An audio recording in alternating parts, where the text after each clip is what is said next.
يعني انه تقنع المشاهد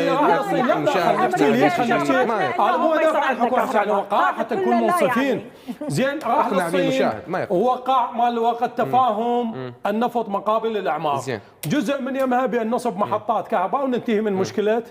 هم الجماعه شغلوا لهم شغله صفحه تشرين وسقطوها للحكومه.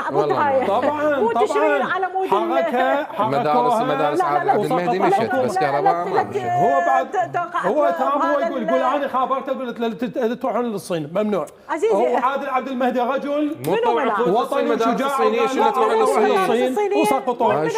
زين الان يعني هسه تشرين الان محمد تشرين امريكا حكته وسقطت عادل عبد المهدي. يا لا الدكتور سيد صباح شنو اللي سقط الان؟ شنو سقط؟ هم الامريكان سقطوا تشرين وطنيه. هو حكوا شارع وطنيه تشرين وطنيه طلع فيها السني والشيعي والكردي والمسيحي والصابي طلع من شارع علي بعنوان الكهرباء.